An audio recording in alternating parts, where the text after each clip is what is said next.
All right, Siri, we have a lot to cover in terms of trying to explain your options when it comes to offloading this email from Rackspace over to your computer. So let me start out with a scenario first, and then I'll talk about a strategy that you can try and see if this is helpful. Okay? So the first thing is when I speak about offloading the email from Rackspace over to your computer, what do I mean? Well, looking at my computer, the example is over here, where it says, yours might say GFS or something like that, but where I store all my email, I have it called Rackspace, and I have folders like you do, and I have subfolders underneath that. And when I click on a folder, it shows the emails that are inside of there. Okay, so all of this space, all of these folders combined, are basically on your account taking up the 25 gigabyte uh, uh, quota that we've now hit the max limit on. Not only are these stored mailboxes in question, but also the sent uh, email and also the inbox email. So depending on how you manage your email, these two could be major factors as well. Now, how do we offload email onto your local computer? Well, how we do that is we create a new mailbox right down here at the bottom where it says plus sign. We click on that and we say new mailbox.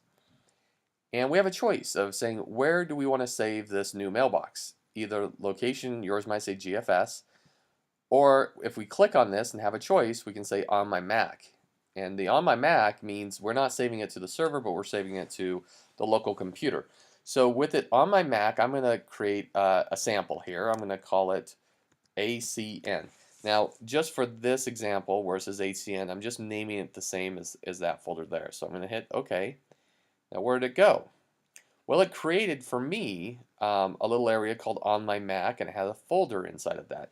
You already might have this area called On My Mac with some folders in it. I don't know, but for me, I didn't. So when I created that and I chose On My Mac, it created this folder. This folder is empty. I just created it. What I could do is I could take this folder here and come over here and click on an email, and I can either just move one email or I can do, for instance, a select all, and then move them all into that. And I'm moving 43 emails, and now as you can see, they're sitting here, and they are no longer sitting on the rack space.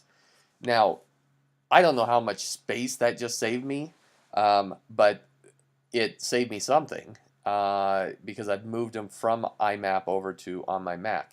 Now, let me explain the difference. Obviously, when we move it off of the server, we're risking, and we're moving onto the computer, we are saving that space, but we're also kind of risking the what am I trying to say? If you were to have your computer die, if you were to have your computer stolen or break or whatever, it would be really easy to get a new computer, plug in your settings for your Rackspace email, and all of your email from your inbox, your sent, your saved folders, they all auto-populate because they're on the server. When we move email from these folders on the server over to one called On My Mac, we are truly downloading it from the server and removing it from the server and storing it on the computer. So the only reason that might be a little dangerous is because we don't have that kind of off-site backup. We don't have that in the cloud syncing if something was to happen to that machine. Now, what we do have that has the peace of mind is we have a time machine backup. I think you guys have that, right? A time machine backup, and we also have crash plan. So if we needed to restore those emails, we'd have to do it from that backup compared to just having it auto-populate from the server.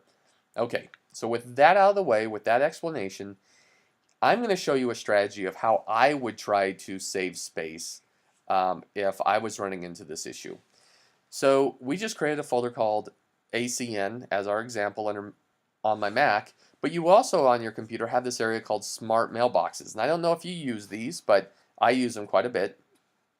I'm going to click on the word show, and I'm gonna erase one of these because I was doing a test here. So if you need a refresher, I don't know if you do, what these smart mailboxes are compared to just a normal mailbox, these aren't true mailboxes. These are search results. So depending on criteria for a smart mailbox, like this one where it says today, if I double click on today, it has the following criteria. Any email that is received today is going to show up when I click on the smart mailbox called today.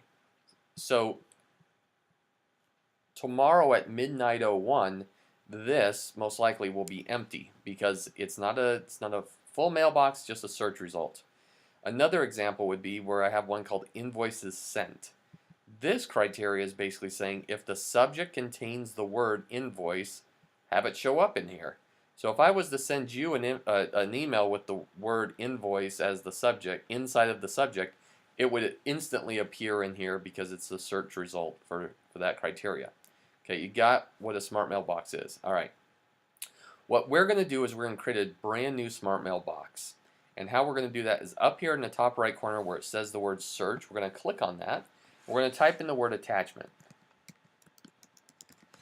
Now, in here, I have a whole bunch of choices. Down towards the bottom, it says the message has attachments. I want to click on that. Now, what it's doing is as long as I have where it says search and all is selected, it's telling me it's looking through all my email for any email that has an attachment in it. And with that, it has found 12,172 matches for this attachment. What I want you to do is do that search and hit the word save here.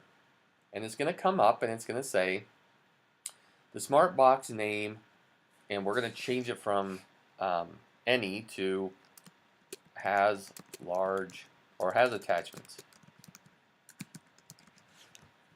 And hit OK.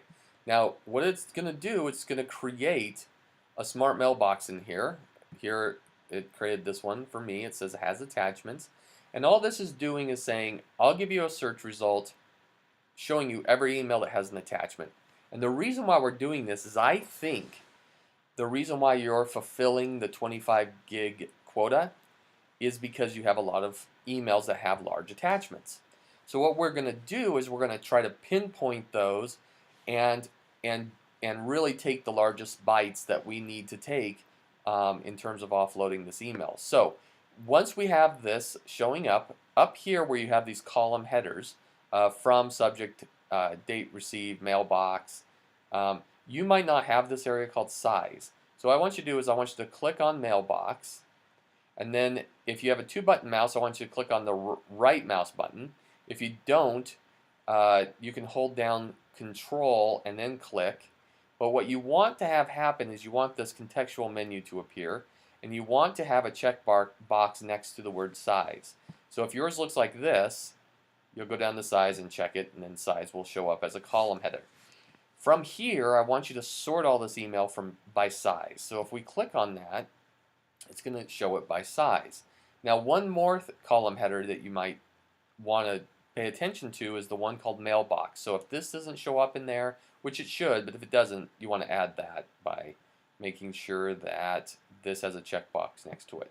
Now, what I'm seeing here is I'm seeing my emails that have attachments, and I'm sorting it by size. So with mine, the largest is 65 megs. So what I'm going to do is I'm going to go down here to the bottom left where we have the plus sign. I'm going to click a button, and I'm going to say New Mailbox, save it on my Mac, and I'm going to say large attachments. You can name this whatever you want. But as you'll see right here on my Mac, I have an area called large attachments. Now what I can do is I can grab an email that has large attachments, and I can drag that right into large attachments. And what it's going to do, it's going to take that email from the server and it's going to put it onto the computer. So it will free up that space. So you could grab a whole bunch, but depending on how you want to find those emails later on, You might want to keep certain ones, you know, in that area. Now look at this. Excuse me, if you want to say, you know what, I really look back at previous emails inside of their subfolders. I don't do a search for it. I look in there. Then you might want to keep certain emails where they are, even though they have large attachments. So you will be able to figure out what you want to move over and what you don't. But that's up to you. Now look at here. In here, it shows this folder, the one I just moved over to the on my Mac. Well, of course it's going to show in there because it has attachments. But what it's showing is, it's no longer showing me it was impersonal. It's now showing me that it's in this folder called large attachments.